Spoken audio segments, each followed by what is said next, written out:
السلام علیکم مائی YouTube family, کیسے ہیں آپ؟ آج دل بڑا پریشان ہوا، میں نے صبح ایک ویڈیو دیکھی. کوئی صاحبہ ہیں بیچاری، اتنی زیادہ عمر کی بھی نہیں ہے، ویسے ٹھیک ہے، بس بڑھاپا ہے. تو داتا دربار کے باہر بیٹھی ہوئی ہیں اور رو رہی ہیں. تو ایک اینکر جاتے ہیں تو ان سے پوچھتے ہیں کہ اماں جی آپ یہاں کیوں بیٹھی ہیں؟ تو کہہ رہی ہیں 3 دن سے یہاں بیٹھی ہوں. میرے بیٹے نے مجھے کہا ہے کہ اماں یہاں بیٹھو، میں آ رہا ہوں، اور ابھی تک واپس نہیں آیا. تو اینکر نے کہا کہ آپ کے پاس اس کا نمبر ہے؟ تو کہتی ہے نمبر تو ہے لیکن میرے پاس فون نہیں ہے. تو اس اینکر نے اس کو فون کیا تو اس نے کہا کہ نہیں، میں ان کو گھر رکھنا ہی نہیں چاہتا، تو اس لیے میں ان کو وہاں چھوڑ آیا ہوں. ان کا وہاں کہیں بندوبست کر دیں، دربار پہ بیٹھی رہیں گی، کھانا ملتا رہے گا. اگر میں ان کو گھر میں رکھوں گا تو میری بیوی گھر سے چلی جائے گی. تو اس طرح کے جو واقعات ہیں، میں کہتی ہوں کہ وہ دلوں کو پریشان تو کرتے ہیں. ٹھیک ہے، کہیں بہویں ساسوں کو نکال رہی ہیں، کہیں ساس کی بہو کی نہیں بنتی. اب وہ ٹی وی ایکٹر ہیں صبا فیصل، تو انہوں نے بیٹے کی شادی بڑی دھوم دھام سے کی اور بڑے شوق سے لے کر آئی ہیں، اور وہ پتہ نہیں کہہ رہی تھی 60 تولے سونا کہ 40 تولے سونا میں نے ڈالا ہے اپنی بہو کو. لیکن تھوڑے ہی دن گزرے ہیں تو اب وہ میڈیا پہ بڑا وہ چرچا ہو رہا ہے کہ انہوں نے کہا ہے کہ میرا کوئی تعلق نہیں ہے اپنے بیٹے سے، بالکل کوئی تعلق نہیں ہے، کیونکہ وہ نا اپنی بیوی کو چھوڑ نہیں سکتا. تو ہم اس کی بیوی ہمارے ساتھ رہنا نہیں چاہتی. تو ہم نے کنسٹرکشن کے لیے وہ گھر بنایا تھا سیل کے لیے، تو ہم نے وہ اس کو دے دیا کہ تم وہاں چلے جاؤ. تو وہ اپنی بیوی کو لے کے وہاں چلا گیا، اور آج سے ہمارا اور ہمارے بیٹے کا تعلق ختم. ہمارا بالکل مرنا جینا اور کسی قسم کا کوئی تعلق نہیں ہے. تو اس طرح کے واقعات ہمارے معاشرے میں کیوں ہو رہے ہیں؟ کیوں انسان کسی کو برداشت نہیں کرتا؟ سمجھ آئیے؟ میرے نبی نے تو اس طرح کا کوئی فرمان جاری نہیں کیا کہ ماں باپ کو گھر سے نکال دو یا اولادوں کو گھر سے نکال دو. دونوں باتیں غلط ہیں. میں یہ نہیں کہتی ایک، دونوں طرف سے غلطی ہے. ٹھیک ہے، جہاں ساسیں بہت اچھی ہیں، خیال کرنے والی ہیں، وہاں بہویں کہتی ہیں ہم ان کو نہیں رکھنا چاہتے. جہاں بہویں بہت اچھی ہیں اور میاں بیوی کا سلوک ہے تو وہاں ساس کہتی ہے ان کو نکالو جی گھر سے، میرے گھر سے نکل جاؤ. تو یہ ساری غلط باتیں ہیں. انسان کو انسان سمجھو، انسان کو انسان سمجھو. دنیا میں کچھ بھی نہیں رکھا ہوا، یہ دنیا سب کے ہاتھوں سے نکل جائے گی. کوئی بھی اس دنیا میں قبضہ کر کے نہیں بیٹھ سکتا. زمینیں ہیں، جائیدادیں ہیں، گھر ہیں، زیور ہے، کپڑے ہیں، سب ادھر ہی رہ جائیں گے، سب ادھر ہی رہ جائیں گے. بلکہ یہ جو تو ہم نے تن پہ یہ کپڑے پہنے ہوئے ہیں نا، یہ بھی ہمارے اتار کے اور ایک لٹھے کا کفن پہنا کے بھیج دیں گے. یہ باتیں آپ لوگ نہیں سوچتے ہو؟ اس طرح اپنی ماں کو اٹھا کے آپ داتا دربار پہ چھوڑ آئے اور غیرت نہیں آتی تمہیں؟ خدا تمہیں پوچھے. میرے نبی تو میں کیا آپ کو کس طرح بتاؤں کہ وہ تو غریبوں سے اور ضعیفوں سے اور بے کسوں سے محبت کرنے والے تھے. ایک بار میرے نبی صلی اللہ علیہ وسلم اپنی محفل جما کے بیٹھے ہوئے تھے، بہت کوئی اہم مسئلہ تھا، اس کے بارے میں ڈسکشن ہو رہی تھی. میرے نبی پاک صلی اللہ علیہ وسلم اپنی تجاویز دے رہے تھے اور کچھ کسی بندے کا کوئی مسئلہ تھا، تو ساری محفل بیٹھ کے سن رہی تھی، سارے صحابہ اکرام موجود تھے. تو ایک عورت آتی ہے اور دروازے میں کھڑے ہو کے نا تو اشارے سے بلا رہی ہے مسکرا کے. تو سارے صحابیوں نے کہا، دل میں سوچا کہ یہ ہمارے نبی صلی اللہ علیہ وسلم کا اتنا اونچا رتبہ ہے، یہ عورت اتنی بدتمیزی سے، ان کو تو بدتمیزی لگی نا کہ مسکرا کے اور اشارہ کر رہی ہے. تو میرے نبی صلی اللہ علیہ وسلم نے اپنا خطاب روک کے منبر سے اترے، اس کے پاس گئے. اس نے کہا یہاں نہیں. میرے نبی نے کہا ہاں بولو کیا بات ہے؟ تو کہتی ہے یہاں نہیں، میرے ساتھ چلو. تو میرے پیارے نبی اس کے ساتھ چل پڑے. تو سامنے ریگستان کی طرح علاقہ تھا اور بہت گرمی تھی، اتنی گرمی تھی کہ ہاتھ پاؤں جل جائے، جسم جھلس جائے. تو وہ عورت اس ریت پہ بیٹھ گئی اور کہتی ہے یہاں بیٹھ جاؤ. تو میرے نبی صلی اللہ علیہ وسلم اس کے پاس بیٹھ گئے. تو آپ نے فرمایا کہ ہاں بولو کیا کہنا چاہتی ہو؟ تو اس نے کہا کہ لوگ نا مجھے پاگل کہتے ہیں. تو آپ نے فرمایا نہیں، میں منع کروں گا، آج کے بعد تمہیں پاگل نہیں کہیں گے. تم کہاں پاگل ہو؟ ماشاءاللہ تم تو اتنی اچھی مسلمان عورت ہو، لا الہ الا اللہ محمد رسول اللہ پڑھتی ہو. تو اس عورت نے کلمہ پڑھا. اس نے کہا یا رسول اللہ میں کلمہ بھی پڑھتی ہوں, میں درود بھی پڑھتی ہوں, مجھے پتہ نہیں کیوں یہ لوگ پاگل کہتے ہیں. تو آپ نے فرمایا کہ نہیں, اب تمہیں پاگل نہیں کہیں گے. تھوڑی دیر بعد وہ کہتی ہے کہ نہ مجھے پتھر بھی مارتے ہیں. آپ نے فرمایا کہ میں منع کروں گا, پتھر بھی نہیں ماریں گے. اس کے بعد وہ روتی ہے اور رو کے کہتی ہے مجھے کھانا بھی نہیں ملتا. تو آپ نے فرمایا کہ تم روزانہ میرے گھر آؤ, عائشہ تمہیں کھانا دے گی. پھر وہ عورت, یعنی اس طرح نا اس نے تقریباً گھنٹہ لگا دیا. اب صحابہ کرام بے چین, اب نبی پاک صلی اللہ علیہ وسلم کو تو کچھ کہہ نہیں سکتے تھے, ظاہر ہے احترام عزت, اور وہ اس ہستی کو بھلا کوئی کچھ کہے. تو انہوں نے نا آپس میں باتیں کرنی شروع کر دیں کہ نبی پاک صلی اللہ علیہ وسلم کی شان دیکھو, کہ وہ عورت ایک پاگل عورت ہے, مجذوب ہے, لوگ اسے پتھر مارتے ہیں, اس کو کوئی بلاتا نہیں ہے, اس کے کپڑے پھٹے ہوئے ہیں. تو میرے نبی اس کے ساتھ نیچے فرش پہ ریت پہ بیٹھے ہوئے ہیں. تو اتنی گرمی میں, اب ظاہر ہے صحابہ کرام کو تو ان کا احترام بھی تھا اور دل میں محبت بھی تھی, لیکن نہیں, میرے نبی پاک صلی اللہ علیہ وسلم تقریباً آدھا پونا گھنٹہ گزرنے کے بعد اس عورت کو تسلی دے کے, اس سے پیار محبت سے اس کے سر پہ ہاتھ پھیر کے اسے بھیجا اور آئے. تو سارے صحابہ کرام کہنے لگے کہ یا رسول اللہ صلی اللہ علیہ وسلم, ہماری جانیں آپ پہ قربان, ہم آپ کے کسی معاملے میں کوئی دخل نہیں دیں گے, ہماری جرت ہی نہیں ہے, لیکن آپ کیوں گرمی میں وہاں جا کے بیٹھ گئے؟ اتنی سخت گرمی اور اتنی تکلیف میں آپ وہاں بیٹھے رہے. تو میرے نبی صلی اللہ علیہ وسلم نے کہا توبہ استغفار ہے, میں تو بات کرتے ہوئے بھی نا میرے رونگٹے کھڑے ہو جاتے ہیں. میرے نبی پاک صلی اللہ علیہ وسلم نے فرمایا کہ صحابہ کرام سے کہ وہ عورت مجذوب تھی, مجھے پتہ تھا, وہ پاگل تھی, مجھے پتہ تھا. میں نے اس سے کہا تم پاگل بھی نہیں ہو, تم مجذوب بھی نہیں ہو, تم بہت اچھی ہو. میں نے اس کو تسلی دی. مجھے یہ بتاؤ میرے پیارے پیارے سارے صحابہ کہ اگر اس کی بات میں نہ سنتا تو کون سنتا؟ وہ بیچاری تو کسی سے بات ہی نہیں کر سکتی. آپ لوگوں کے سامنے بھی اگر آتی ہے تو آپ اس کو بھگا دیتے ہو.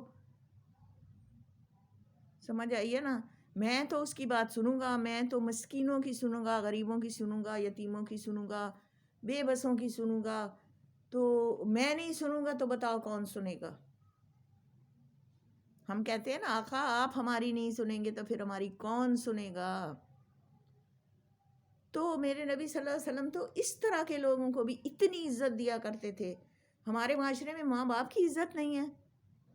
ماں کو آپ چھوڑ آتے ہیں جا کے درباروں پہ, غیرت ختم ہو گئی ہے, شرم ختم ہو گئی ہے, ایمان ختم ہو گیا ہے. اس گڑھے میں جب جاؤ گے نا, اس گڑھے میں پھر تمہیں پتہ چلے گا کہ یہاں پہ کون ہے ہمارا.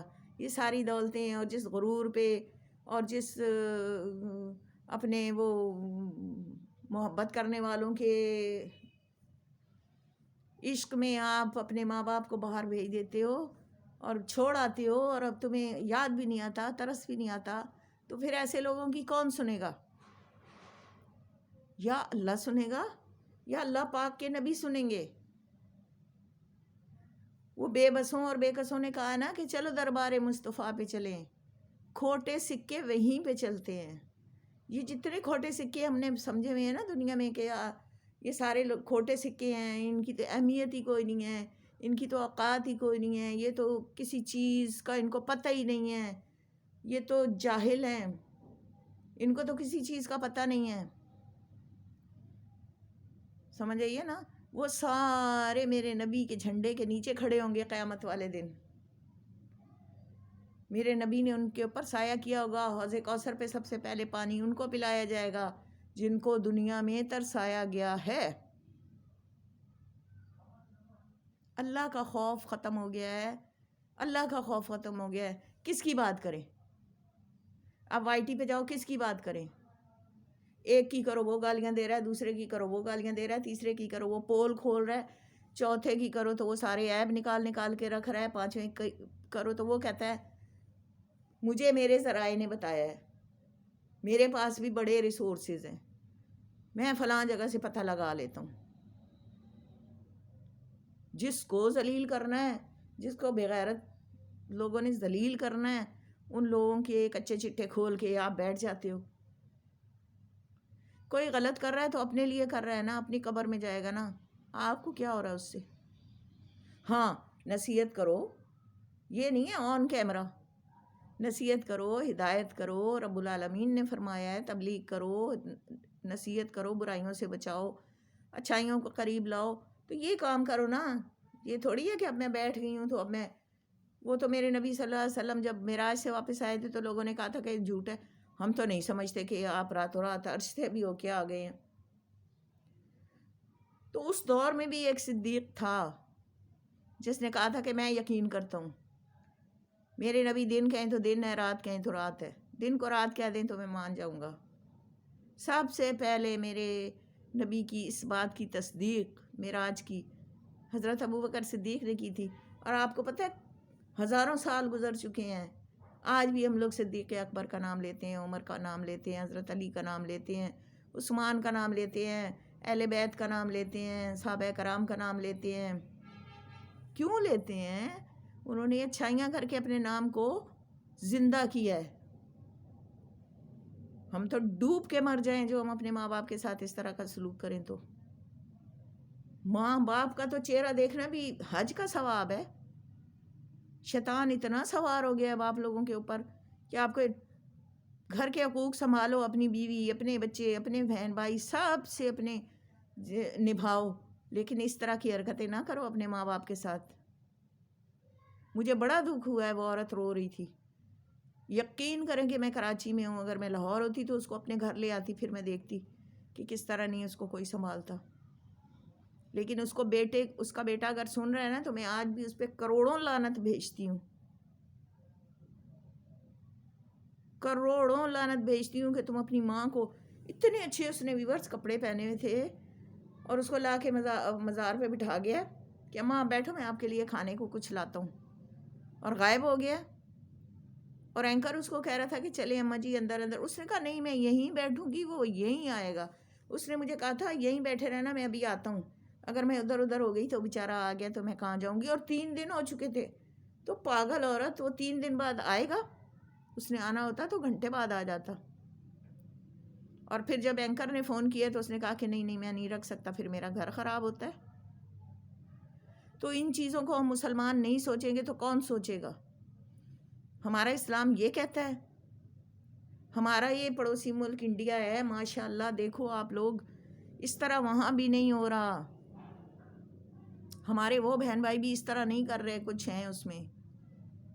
ہمیں لوگ دور دور سے دیکھتے ہیں، یہ جو میڈیا پہ وہ والدہ آئی ہیں دور دور سے دیکھتے ہیں، انڈیا سے، نیپال سے، یو کے سے، دبئی سے، سعودی عرب سے، ہمیں کتنے لوگ دیکھ رہے ہوتے ہیں۔ تو وہ کیا سوچیں گے کہ یہ اسلامی ملک جو لا الہ الا اللہ کے نام پہ بنا تھا، قائد اعظم بنا کے چلے گئے اور ہم نے اس کا بیڑا تیا پانچا کر دیا۔ میں غرق تو نہیں کہوں گی، اللہ نہ کرے ہمارا پاکستان کسی پستی میں جائے، لیکن نہیں، پاکستان میں بہت غلط ہو رہا ہے، یہ ہمیں سوچنا چاہیے۔ دوسرے ملکوں میں ہمارا امیج خراب ہو رہا ہے، لوگ کہہ رہے ہیں کہ پاکستانی ایسے کیوں۔ میں عمرہ کرنے گئی تھی نا، آپ یقین کریں میرے ساتھ ایک پاکستانی عورت تھی، تو اس نے چھوٹا سا بچہ اٹھایا ہوا تھا۔ اب مسجد حرم شریف میں ہم نماز ادا کرنے لگے تھے، نماز کا ٹائم تھا، تو ایک مصری فیملی آئی، تو انہوں نے نا وہ پریم واکر ٹائپ پریم ہوتی ہے نا بچے کو ڈالنے والی، اس میں بچے کو لٹایا ہوا تھا، تو وہ رونے لگا تو اس کی ماں بچے کو اٹھا کے نا فیڈ کرانے لگ گئی، ابھی نماز میں ٹائم تھا۔ تو میرے ساتھ جو بیٹھی تھی اس کا بھی چھوٹا سا بچہ سو گیا تھا، تو اس نے اٹھا کے اس میں ڈال دیا۔ آپ یقین کریں وہ مصری لڑکا آج بھی میری آنکھوں کے سامنے آتا ہے، جس نے اسے اتنی بری طرح ڈانٹا تھا، اور اٹھا کے اس کے بچے کو، اٹھاؤ اس کو، اٹھاؤ اس کو، تو اس نے اٹھایا ہے، تو کہتا ہے کہ نا پاکستانی فراڈی، پاکستانی کرمنل، پاکستانی چور، اور اس طرح کی جو تھوڑی بہت اس کو ٹوٹی پھوٹی اردو آتی تھی۔ میں اس وقت یہی کہہ رہی تھی کہ میں زمین پھٹ جائے اور اس میں چلی جاؤں کہ یہ دیکھو ہماری عزت ہو رہی ہے سعودی عرب میں۔ ہم حج کرنے جاتے ہیں، ہم عمرہ کرنے جاتے ہیں، اللہ پاک میرے سارے ویورز کو حج کرائے، عمرہ کرائے، وہاں جا کے دیکھنا کہ پاکستانیوں کی عزت کتنی ہوتی ہے۔ کوئی عزت نہیں کرتے وہ پاکستانیوں کی، ہمارے کرتوتوں کی وجہ سے، ہمارے ان چیزوں، سارے پاکستانی ایک جیسے نہیں ہیں، لیکن کچھ تو ہیں نا جنہوں نے گند کیا ہوا ہے. ایک مچھلی پورے تالاب کو گندا کر دیتی ہے. اور ہم نے چند لوگوں نے کیا حالت بنائی ہوئی ہے. تو میں تو یہی کہوں گی کہ اپنے ماں باپ کی عزت کرو، اپنے ماں باپ سے دعا لو. دیکھو اگر باپ چلا جاتا ہے نا تو عرش پہ سننے والا کوئی نہیں ہوتا دعائیں باپ کی، سمجھ آئیے. اور دنیا میں انسان پریشان ہو جاتا ہے. اور اگر ماں مر جاتی ہے نا تو دعاؤں والی کتاب ہی بند ہو جاتی ہے. پھر کون تمہارے لیے دعائیں مانگے گا؟ کون تمہارے لیے اللہ کے آگے روئے گا کہ ہماری اولاد کے لیے اچھا کر دے رب العالمین، اس کو زندگی دے، اس کو صحت دے. کسی بچے کو آپ یقین کریں کھانسی ہو جائے خالی تو کتنا برا حال ہوتا ہے. وہ کھانستا ادھر وہ ہے اور کلیجہ یہاں پھٹنے لگتا ہے کہ یا اللہ اس کو دوا دو، یہ کیوں کھانس رہا ہے. ماں باپ کا نہیں پتہ، ماں باپ کی عزت احترام کا نہیں پتہ آپ لوگوں کو. ویڈیو لمبی ہو گئی ہے اور بات ختم نہیں ہوئی. چلو پھر کبھی اس بارے میں بات کریں گے. اور ویورز آپ لوگ سوچیں، اپنے اپنے ماں باپ کی عزت کریں. جہاں جہاں آپ لوگ بیٹھے ہوئے ہیں آپ اپنے ماں باپ کی عزت کریں. ماں باپ کی عزت کرو گے اونچا رتبہ ملے گا. ماں باپ کی عزت نہیں کرو گے تو پھر عزت کو ڈھونڈتے رہو، عزت کو ڈھونڈتے رہو. ماں باپ کی عزت کرو، اتنی عزت ملے گی کہ ماں کی ایک دعا آپ کی ساری بلائیں ٹال دے گی. کہ ماں تو ماں ہوتی ہے، تمہیں کیا پتہ ماں کیا ہوتی ہے. تو اس لیے میں کہتی ہوں کہ ہمیشہ اچھے کام کرو. اور ویڈیو بہت لمبی ہو گئی ہے اور مجھے یہی ہوتا ہے کہ میں چھوٹی سی ویڈیو بناؤں، اتنی زیادہ نہ بناؤں. میرے ویورز پتہ نہیں میرا پورا وہ دیکھتے بھی ہیں کہ نہیں. تو آپ مجھے لائک کریں، سبسکرائب کریں اور مجھے کمنٹس دیں کہ میں کیا کہہ رہی ہوں. بس مجھے جب کچھ ایسی بات ہوتی ہے مجھے سمجھ نہیں آتی، مجھے جو ہوتا ہے میں بولتی رہتی ہوں، جو میرے منہ میں آتا ہے. پتہ نہیں میں صحیح کہہ رہی ہوں یا غلط کہہ رہی ہوں. لیکن ویورز آپ نے کمنٹس بھی کرنے ہیں. اور اس کے علاوہ میں اب کوکنگ بھی کر رہی ہوں تھوڑی بہت، کبھی کبھی کچھ بنا دیتی ہوں تو وہ بھی دیکھ لیا کریں، ٹھیک ہے. اور آپ مجھے کمنٹ باکس میں بتائیں کہ میرا کام آپ کو کیسا لگ رہا ہے. تو ٹھیک ہے پھر، اللہ حافظ.